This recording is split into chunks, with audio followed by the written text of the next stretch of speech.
का चिन्ह पिता पुत्र पितात्मा के नाम पर आमीन। सर्वशक्तिमान महान परमेश्वर पिता, मैं आपको धन्यवाद देता हूँ, राजाओं के राजा प्रभुओं के प्रभु यीशु मसीह, सुंदर समय के लिए, हमारे जीवन के लिए, हमारे घर परिवार के लिए कि आपने हमें संभाला बचाया, उसके लिए हम लाखों लाख धन्यवाद देते हैं पिता। आज के हर एक वचन के लिए, हमारे जीवन के उस गोल के लिए, उस लक्ष्य के लिए, उस चिन्ह के लिए जो परमेश्वर हम जीना चाहते हैं, चलना चाहते हैं, जिसके पीछे प्रभु हमारा जीवन है पिता, मैं प्रार्थना करता हूँ उस लक्ष्य से हम भटकने ना पाएँ पिता। आज का जो वचन है हमारे जीवन में 100 गुना फलों को लाए और आपके बेटे बेटी परमेश्वर ब्लेस हों, यीशु मसीह के नाम से आशीषित हों। यह प्रार्थना यीशु के नाम पे मांगता हूँ, सुनिए और दया से ग्रहण कीजिए। आमीन आमीन। सबों को जय यीशु। मैं आशा करता हूँ प्रभु में आप सब आनंदित होंगे और आपका परिवार खुश होगा और आप सदा प्रभु में बने रहिए ताकि जीवन की सारी चिंताएं प्रभु आपसे दूर करें। आमीन। आइए हम प्रभु के वचन में जाएंगे बिना देरी करे। संत मत्ती अध्याय 13 पद संख्या हम 45-46 देखेंगे। ठीक है, आज का वचन और कल का वचन सेम है, क्योंकि कल हम देखे थे छुपा हुआ खजाना और आज देखेंगे बहुमूल्य मोती। ठीक है, प्रभु का वचन कहता है, फिर स्वर्ग का राज उस उत्तम मोती खोजने वाले व्यापारी के सदृश है। एक बहुमूल्य मोती मिल जाने पर वह जाता और अपना सब कुछ बेचकर उस मोती को मोल ले लेता है। ठीक है, कितना आसान लगता है ना वचन को पढ़ लेना और वचन को पढ़ लेना और चुपचाप बाइबल बंद कर देना, है ना। अब इस वचन में देखिए, हमने कल भी देखा और आज भी वही वचन है, लेकिन थोड़ा सा एक खोज है इसमें। कल जो हमने वचन पढ़ा था उसमें क्या था, खेत के छिपे हुए खजाने के सदृश है, जिसे कोई मनुष्य पाता है। ठीक है, वो पाता है और इसमें एक खोजा जाता है। उसमें वो खेत में पड़ा था, हल चलाते चलाते खेत में काम करते करते वो पा गया। ठीक है, लेकिन इस वचन में क्या कह रहा है, इस मोती वो व्यापारी ढूंढता है, उस मोती को, बहुमूल्य मोती को। वो कब से ढूंढ रहा है नहीं पता, कब से जान रहा है मोती के बारे में नहीं पता, और ढूंढते ढूंढते उसको सालों लग गए होंगे उस करेक्ट मोती को पाने के लिए जो उसे चाहिए। वो मोती है जिसे वो जानता है कि मिल नहीं सकता। तो वो अगर मतलब ऐसा होता कि हाँ इसके जैसा और भी है ना, तो अगर वो उसके जैसा और है तो वचन टोटल क्या कह रहा है, 46 वचन, एक बहुमूल्य मोती मिल जाने पर वह जाता और अपना सब कुछ बेचकर उस मोती को मोल ले लेता है। अगर एक बात बताइए, उसके जैसा और ऑप्शन होता उसको, हाँ, कि मुझे और ऑप्शन है, तो अपना सब कुछ बेचेगा उस चीज़ के लिए। आप समझिएगा ना, मैं एग्जांपल दे रहा हूँ। एक घर है जिसे आपको खरीदना है, ठीक है, और घर सुंदर है, लेकिन और भी घर हैं जो सुंदर हैं। तो जब और भी घर हैं सुंदर हैं, तो अपना सब कुछ बेचकर, जो इस घर की कीमत, मतलब आप और भी बड़ा घर ले सकते हो, अच्छा घर ले सकते हो, और 2 भी घर खरीद सकते हो, आपकी प्रॉपर्टी इतनी ज़्यादा है। तो क्या आप इतना होशियार तो नहीं होंगे कि अपनी पूरी संपत्ति, आप मान लीजिए 50 करोड़ का घर है, 100 करोड़ रुपए आपके पास हो, 50 करोड़ मालिक कीमत रखा है और आप कहेंगे नहीं नहीं मैं 100 करोड़ दो के लूँगा घर। ऐसा तो आप कभी नहीं करोगे। इसका मतलब ये मोती जो थी बहुमूल्य है, इसकी कोई कीमत ही नहीं है। वो अपना सब कुछ दांव पर लगा सकता है अगर अच्छा व्यापारी है तो। वो अच्छा अगर व्यापारी है, अच्छा जोहरी, अच्छा परखने वाला है, तो अपना सब कुछ बेच सकता है उसको पाने के लिए, सब कुछ दांव पे लगा सकता है उसको पाने के लिए। और वो अच्छा व्यापारी किसको बोल रहा है प्रभु यीशु, आपको और मुझको।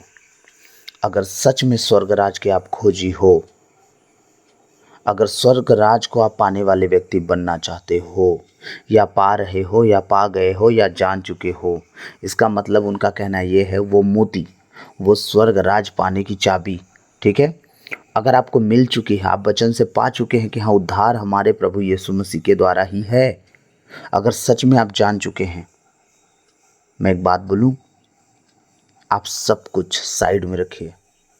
यहाँ ये बेचने की बात कर रहे हैं ना, आप वही समझ लीजिए कि मेरा यहाँ कुछ नहीं, आज हूँ कल का कोई पता नहीं है। आज रात में गुजारूंगा, कल उठूंगा नहीं उठूंगा, आज रात गुजारूंगी, कल उठूंगी नहीं उठूंगी, कुछ भी मेरा नहीं है, ना वो साड़ियाँ, ना वो सूट, ना वो गहने, ना बैंक के पैसे, ना ज़मीन, ना घर, ना गाड़ी। एक दिन सब दूसरे का हो जाएगा, वो आपके हाथ से चला जाएगा। इसलिए आप अपने जीवन की सारी चीज़ों को साइड में रखिएगा, ठीक है। प्रभु बेचने की बात कहने का मतलब, आप बेचने के बाद व्यक्ति क्या उन चीज़ों को याद रखता है कि वो मेरा है? आप समझिएगा, आपके घर में 5 किलो चावल है, आपने बेच दिया, अब वो आपका रहा नहीं, आप उसके प्रतिफल में पैसे ले लिए। तो परमेश्वर का कहना क्या है कि आप ऐसा करो कि उसे बेचो, अनमोल मोती खरीदो। जोहरी व्यापारी, आज तक आप सब जितने हैं स्वर्ग राज की खोज में हैं, ठीक है, और आपको स्वर्ग राज मिला नहीं है।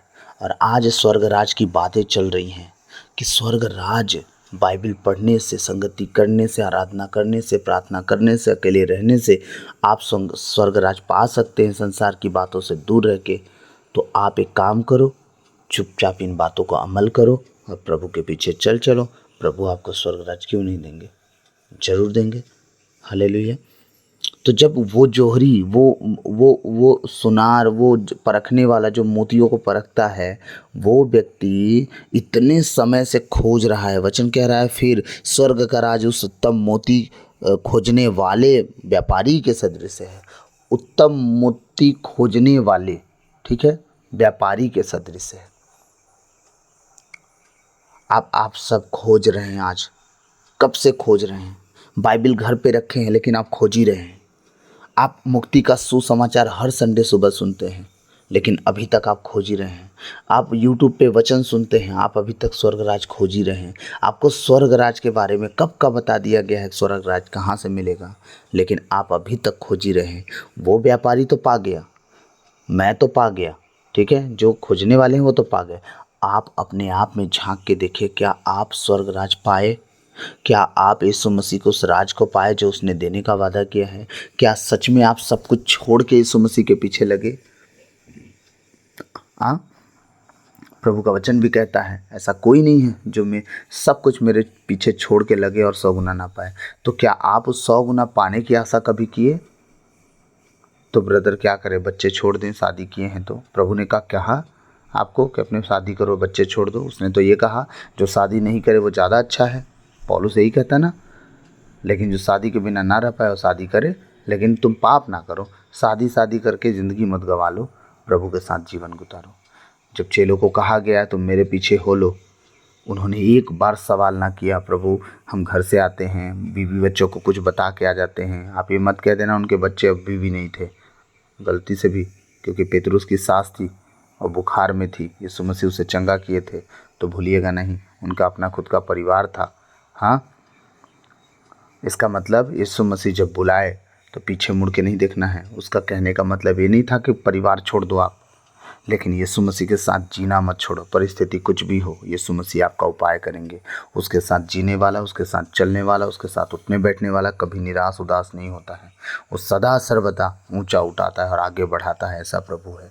तो आज अगर आपको प्रभु का वचन सुन रहे हैं आप, तो आप याद रखिएगा स्वर्ग का राज इस बाइबल के द्वारा ही आपको मिल सकता है। दुनिया में कोई मनुष्य नहीं है जो आपको दिलाए सिवाय यीशु मसीह के। और यही यीशु मसीह जीवित वचन है, क्योंकि आदि में शब्द था, शब्द ईश्वर के साथ था और शब्द ही ईश्वर था, और वह शब्द यीशु मसीह है जो देह धारण किया। हाँ, वही शब्द यीशु मसीह है जो बाइबल में लिखा गया हुआ। एक एक शब्द हम जो वाइट पेपर पर ब्लैक अक्षर पढ़ते हैं ना, वो यीशु मसीह है। वो शब्द ही यीशु मसीह जो हम पढ़ते हैं, हम यीशु मसीह को पढ़ते हैं, भूलिएगा नहीं। इसी वचन को हम खाते हैं। कहा जाता है कि ये वचन तुम्हारे मुंह में मीठा और पेट में कड़वा लगेगा, इसे तुम खाओ। मतलब तुम पढ़ते समय तुम्हें आनंद मिलता है, मुंह में मीठा लगेगा, लेकिन जब वो पेट में जाता है, मतलब जब उसके अनुसार चलना पड़ता है, तब बड़ा दिक्कत लगता है, थोड़ा कड़ू कड़ू सा लगता है। बड़ी कठिन रास्ता है। कठिन उनके लिए है जो पापों में रहना चाहते हैं, कठिन उनके लिए है जो पापों को नहीं छोड़ना चाहते, कठिन उनके लिए है जो संगति नहीं छूटती उनकी। ऐसी संगति जो खुदा से आपको दूर कर दे, ऐसी संगति किस काम की? लेकिन नहीं, हम रिश्ता मेंटेन कर रहे हैं, हम दोस्ती यारी मेंटेन कर रहे हैं, क्योंकि दोस्त हैं, उन्हें बुरा लग जाएगा, उनके उनके चीज़ों को आप खाएंगे पिएंगे नहीं तो उनके साथ रह के उन्हें बुरा लग जाएगा, इसलिए आप खा पी लेते हैं। आपको पता है अपने जीवन पर कितना श्राप ला रहे हैं आप, उनके श्राप आपके जीवन में घुस रहे हैं इस दोस्ती यारी के चक्कर में। प्लीज़ हाथ जोड़ के विनती कर रहा हूँ, आप ऐसी संगति ही मत करो, ऐसी दोस्ती ही मत करो जहाँ आपको मजबूर होना पड़े अपने प्रभु के खिलाफ जाने के लिए। आप ऐसा संगति मत करो।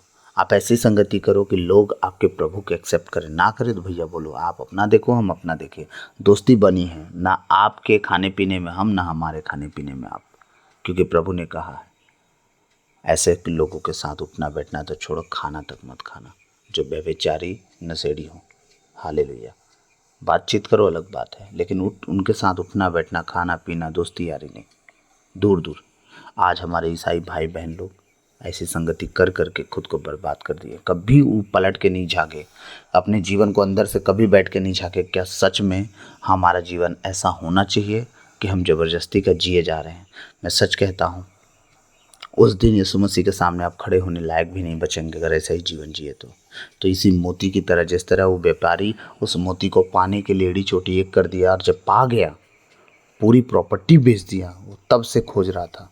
हाँ, पूरी संपत्ति बेच दी, अपना सब कुछ बेच के उसे खरीद लिया। मतलब अब आपको भी अपने जीवन में जो कर रहे हैं करते रहिए, लेकिन सब कुछ साइड में रखिए। पहला स्थान खुदा को दीजिए, पहला स्थान उस उद्धारकर्ता को दीजिए, उस मुक्तिदाता को दीजिए, उस सर्वव्यापी परमेश्वर है, उससे आप पहला स्थान दीजिए, ताकि वो आपको ऊंचा उठा सके, आपको चला सके, आपको पवित्रताई और खराई में लिए चल सके, पाप गुनाह से दूर रह सके और अपने राज्य में उस मोती को पाने के लिए, स्वर्ग राज को पाने के लिए आपको तैयार कर सके।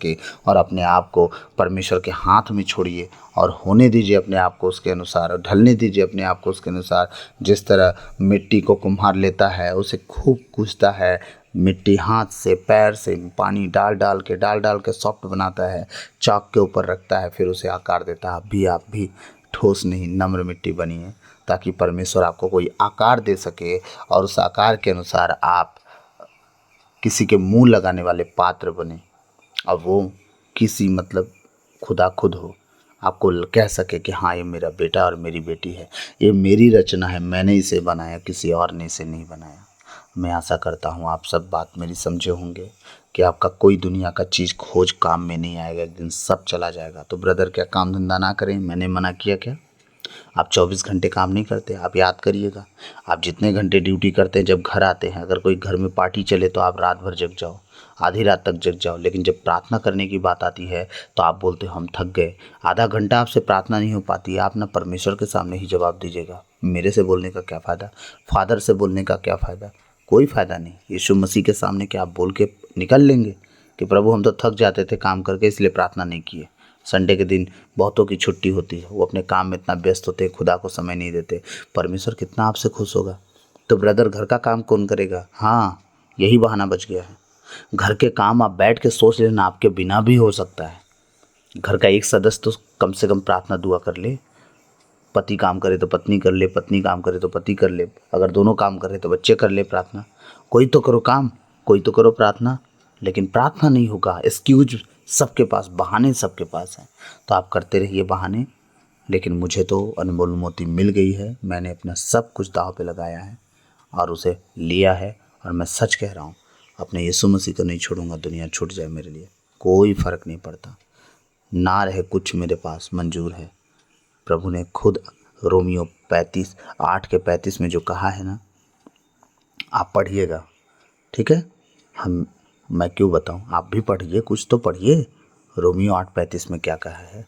मुझे यीशु मसीह से कोई अलग नहीं कर सकता जब तक मैं ना चाहूं, और आपको भी यीशु मसीह से दुनिया कोई ताकत अलग नहीं कर सकती जब तक आप यीशु मसीह को ना छोड़ें। याद रखिएगा, यीशु मसीह से अलग करवाने और करने वाला कोई नहीं है जब तक आप खुद ना डिसीजन ले लो। तो प्रभु आप सबको बढ़ाए, आपको परमेश्वर अपने ओर खींचे। मैं यही दुआ करता हूँ, आप बचें, आपका घराना बचाया जाए, आप प्रभु के साथ बने रहें। और एक एक जन के लिए मैं आज प्रार्थना करता हूँ, जितने लोगों को मैं जानता हूँ, जितने लोग वचन सुनते हैं, प्रभु मैं प्रार्थना करता हूँ, हे सर्वशक्तिमान महान परमेश्वर पिता, इनके जीवन के लिए, इनके घर परिवार के लिए, इनके कामकाज के लिए पिता मैं प्रार्थना करता हूँ कि प्रभु ये सब कुछ करें पर तुझे अलग से अपने जीवन का एक बहुमूल्य समय दें। जो प्रभु लोग दुनिया में भोग विलास करने में वो समय गंवाते हैं, ये तेरे बेटे बेटी हैं परमेश्वर, तुझसे बैठ के बातें करने में, परमेश्वर तुझसे विनती करने में, तुझसे प्रार्थना करने में अपना समय बिताएं। इस योग बना इन्हें, प्रार्थना की आत्मा से परिपूर्ण कर। तूने कहा है यरूशलेम पर, दाऊद के घराने पर मैं अनुग्रह करने वाली, प्रार्थना सिखाने वाली आत्मा उंडेलूंगा। पिता मैं प्रार्थना करता हूँ इन पर अनुग्रह कर और प्रार्थना सिखाने वाली आत्मा उंडेल, ताकि पूरी रीति से तेरे मन के भावने के अनुसार प्रार्थना करने वाले बेटे बने, बेटे और बेटी बने। इनका परिवार परमेश्वर तेरे कहे अनुसार जीने वाला परिवार बने। सारी आदर तुझे देते हुए यह प्रार्थना विनती यीशु मसीह के नाम से भक्त आपसे मांगते हैं, सुनिए और दया से ग्रहण कीजिए। आमीन आमीन आमीन। तो गॉड ब्लेस यू ऑल। मैं आशा करता हूँ आज का वचन थोड़ा भी आपको समझा पाया हूँ। तो प्रभु इस वचन के द्वारा हम सबको बहुत आयत से आशीष दे। God bless you all. सबको जय यीशु।